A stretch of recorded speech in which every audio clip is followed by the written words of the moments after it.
Hi everyone. Do you hear me? Good. Well, I feel really sorry to speak on behalf of Russia because I always bring this bad news from Russia and have to well, bother you with this bad information that spreads around Russia, not only our national troubles right now, but going abroad all the time to Ukraine, to Central Asia, and to the rest places in the world. I will show you a couple of slides, and well, I'm going to talk a bit about the history of this pressure from the government on civil society in Russia, and this is actually my biography, because I entered human rights sphere in 1999, and half a year before Putin became president of Russia, and since that time he is in charge of all stuff in the country, although it was a 4-year pause when Dmitry Medvedev was a president with Putin as a prime minister. So this 15 years of Putin in the presidential office, and we see at least 3 main campaigns against civil society and against non-governmental organizations. As you can see here, the number of NGOs and religious organizations decreases since 2006 all the year. So I think that in the whole world the number of NGOs is increasing, but in Russia it is decreasing every year, and the last numbers are by January 2013. And I'm pretty sure that during this year we will also have the number of NGO even less than a year ago. The first attack on the Russian civil society was in 1999, just after Putin came first time into the presidential office. It was a new NGO law adopted that year, forcing to re-register all non-governmental organizations. And it was a strange thing that the registering authorities were refusing to register human rights organizations and put human rights activity into the charter, saying that according to the Russian constitution, it's state who defends human rights, so you cannot defend human rights. You can also only assist the state to defend human rights, and that was a kind of first signal to Russian NGOs that they face troubles in coming future.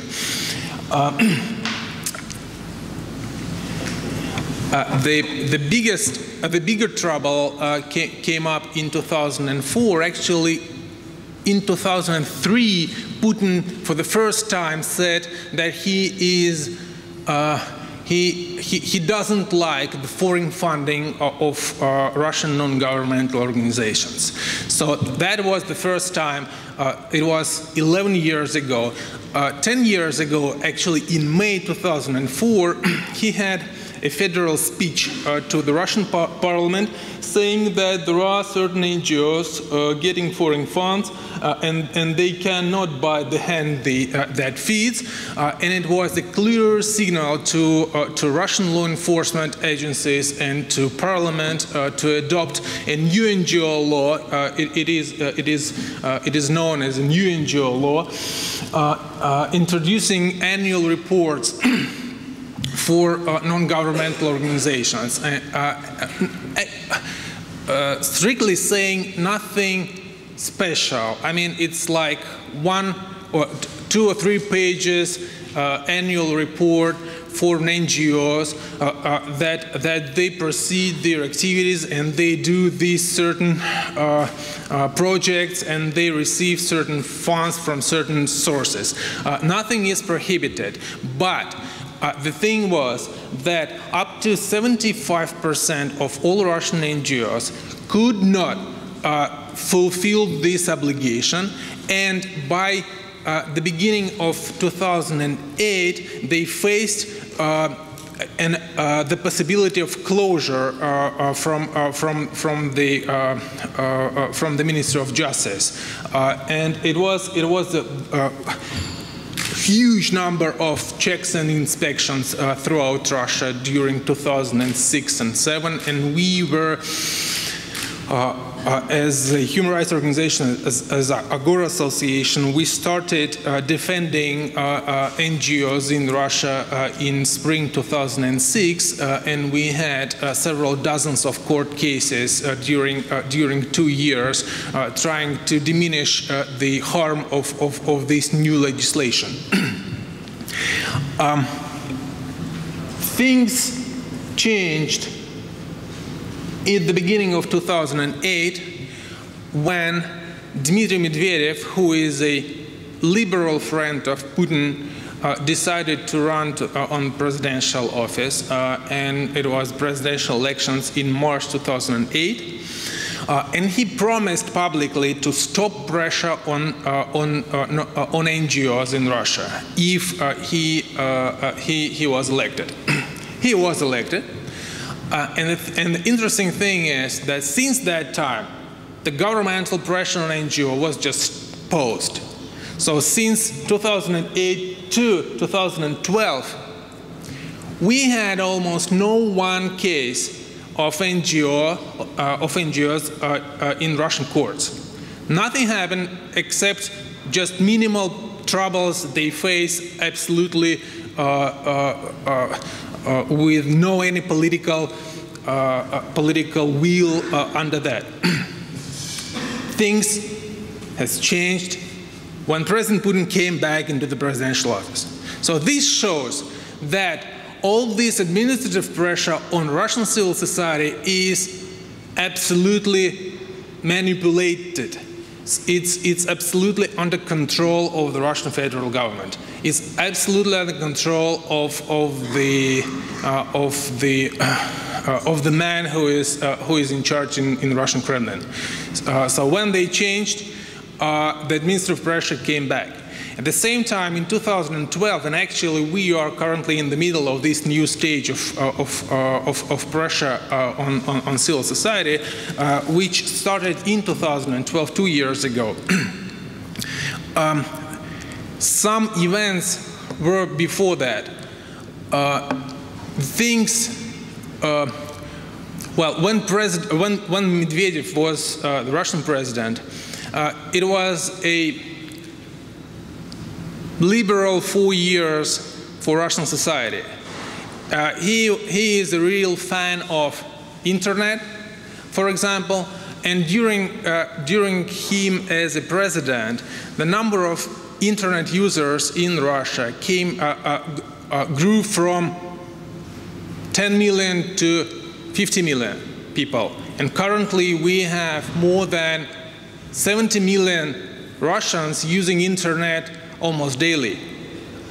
And we all hoped that the growing number of internet users in Russia will fix the liberal values and will fix the civil liberties on a certain point, but we failed.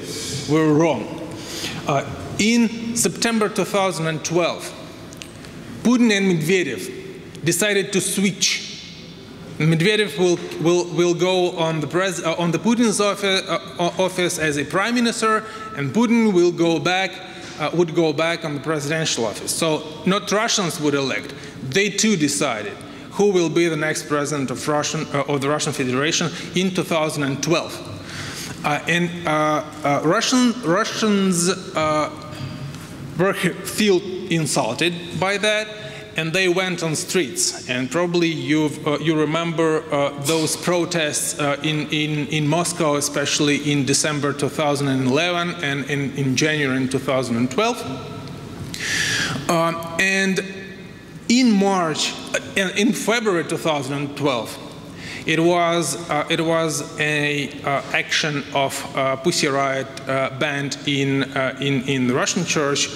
You probably remember that, and it was a reaction on the Patriarch of Russian Orthodox Church, who asked believers to vote for Putin as a president. And they decided to protest against this, and their criminal case and their arrest of these girls was the start of this new era of administrative pressure in Russian civil society. In March 2012, there were presidential elections. In May, it was inauguration of Putin, and the day before that, it was another mass protest demonstration in Moscow on Bolotnaya Square, and unlike the previous ones, it was very strict, very active behavior of police, and there were a lot of arrests. And the criminal case against demonstrators started in May 2012, and it didn't stop until now. So we have about 30 people under criminal prosecution. The majority of them are under arrest by now, getting 3-4 years of imprisonment for just going on a protest demonstration, and being accused for just touching policemen as a violence against police. One of them went to the psychiatric clinic, according to the court decision. In 2012, it was the bunch of laws, restrictive and conservative laws, were adopted by the Russian parliament, which is totally under control by Kremlin, and it addressed public protests, media, internet. During 3 years, 2011, 12, and 13, we have more than 150 government initiatives to restrict and control and regulate Russian internet. So Kremlin and the government feels that internet is one of the major threats for them being in power. The same, talking about political opposition, almost all political opposition leaders are currently under either arrest or other forms of criminal persecution. Alexei Navalny, who is seen by many people as the leader of political protests in Russia, was found guilty in 2 criminal cases and is facing another 2 criminal cases and under home arrest during 1 year right now. With no access to internet, with no access to media, he is just being kept in his apartment. And there were a couple of statements so far about Russia and the foreign agent law. And another initiative that was adopted in summer 2012 is a foreign agent law, well-known foreign agent law. 2 criteria that have been already mentioned here. It's if NGO receives or going to receive any funds from a foreign source with no limit, even $1, 1 cent, €1, and from any organization, either foreign or international, even, for example, Council of Europe or United Nations agencies, etc. And at the same time, if this NGO provides or plans any political activity, it doesn't matter that this money goes to political activity. No, this money can go to, say, helping children, but at the same time, if NGO is doing any political activity, it should be registered as a foreign agent. Should be understood that in Russian language, the term foreign agent equals to the term spy. And it came from 1930s because all these accusations against dissidents at that time in 70s also were about connections and relations and any contacts with foreigners and foreign institutions. At the same time, the same year in 2012, some changes in the criminal article treason were adopted in Russian criminal code, saying that any assistance to any foreign or international organizations that may threat to Russian national security is treason. It was changed from, it used to be like causing harm, and investigators had to, and courts had to prove that there was certain harm of this aid. But currently, no need to prove any harm. The only thing is to be proved that there is a threat. So, strictly saying,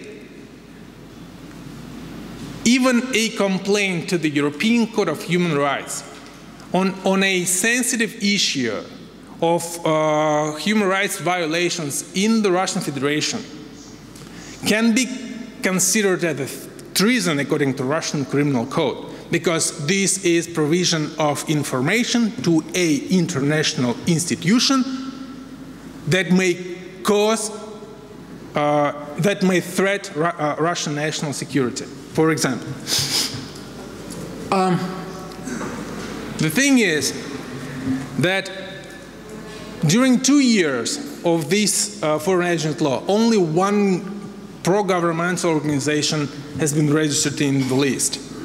No one wanted, despite the fact that the majority of Russian members of parliament were initiators of this law, of this bill. No one human rights organization was willing to go into the foreign agent list. What are the obligations being a foreign agent? Additional reporting, annual audit, and the most sensitive thing, on any distributing information, this NGO should write that it is acting as a foreign agent. So, for example, me giving this presentation is obliged to write as a footnote that I'm acting as a foreign agent according to Russian NGO law, currently, right here.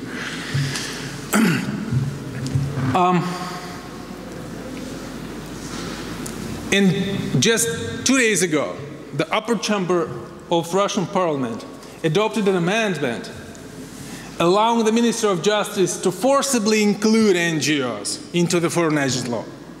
Why? Because no one wanted to go by their own during last 2 years. Currently, in this summer or by the fall, no doubts that the Ministry of Justice will force to put the list of Russian non-governmental organizations into the foreign agent law, into the foreign agent list.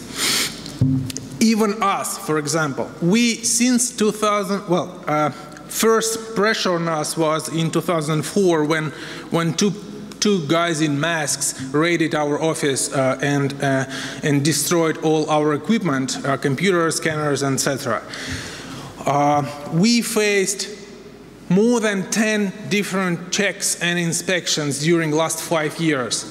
Our organizations is a team of lawyers. We do nothing but legal aid and represent representation of people and organizations in courts and criminal cases. But the prosecutor's office and the Ministry of Justice consider our activity as political.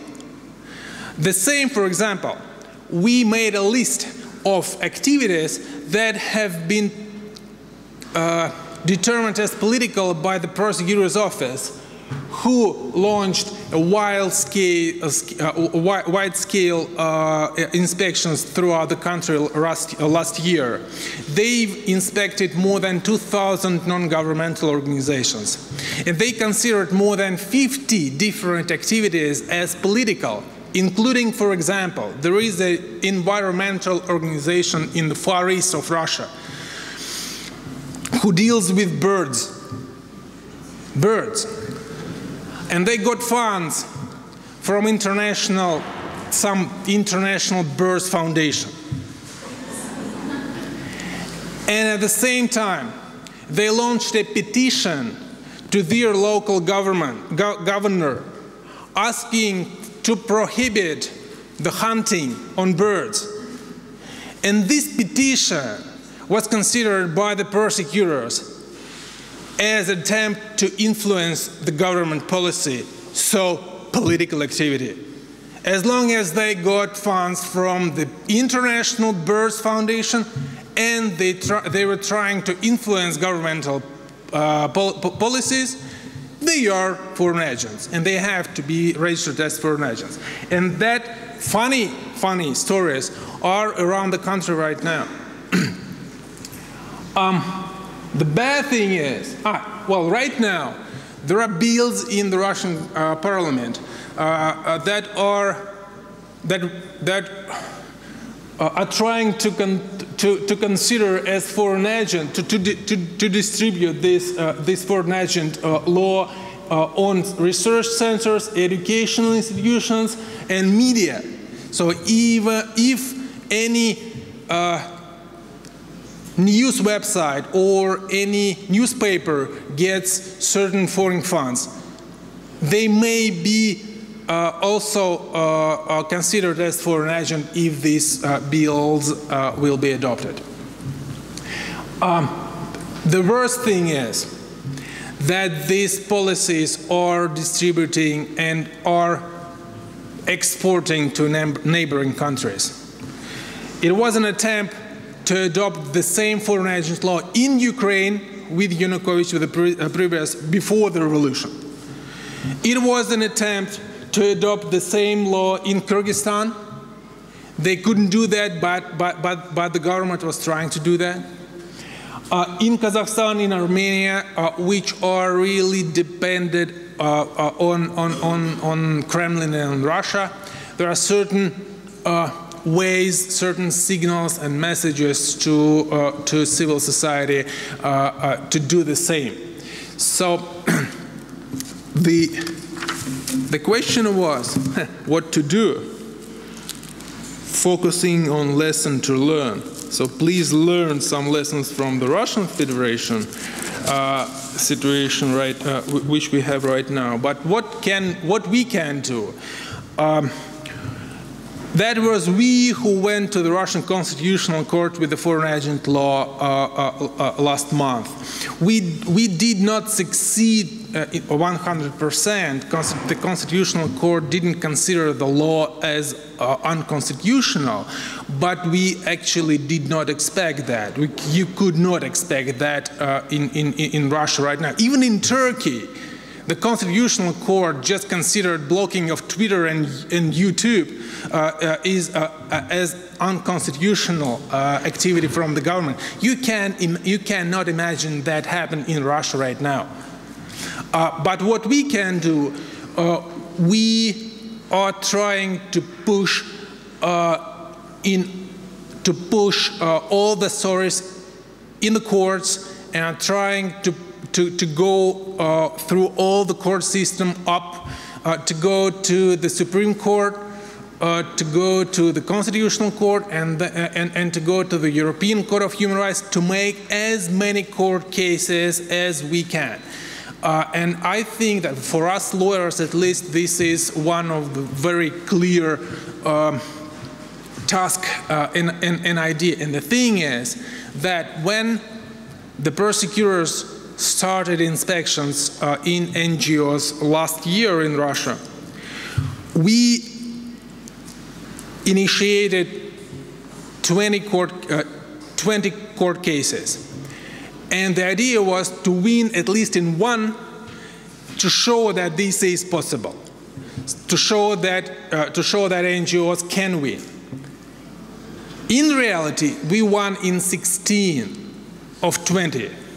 And this actually showed that first thing, Russia is a federation, and with all these attempts from the Kremlin to control everything and everybody, they cannot really go down to each judge in all dozens of cases, at least by now. And this gives, and another thing is that prosecutors are not good lawyers. They make mistakes in their documents, and they give good lawyers, us, a chance to win over them, even in really not independent Russian courts. And this led to a complaint that the general prosecutor gave to Putin last summer, that there are two. Well, he reported about these inspections on the foreign agent law around the country, and he said that, well, we have two worst organizations in Russia. First is Golos Association that monitors elections around the country, and from the Russian government perspective, they clearly do political stuff. And the second is AGORA, because we defended all these NGOs in courts, and we managed to win in many cases. And I think that we'll definitely do the same in coming future, until we are not pushed to get out from the country. This is unfortunately an opportunity for us. One of the strategies, I don't know how much time do I have. One of the strategies from Russian NGOs right now for them is to go outside the country. So we have several human rights organizations that have just registered their partner organizations outside Russian jurisdiction. In Poland, Lithuania, Finland, Belgium, Bulgaria, they registered partner NGOs, and they're trying to work in Russia from their partner organizations in Europe. I don't know how long they will manage to do that, but some organizations are trying to escape this pressure. I think I will stop on this point, and I will be happy to answer any of your questions later, I guess. Yes? At the end. Okay.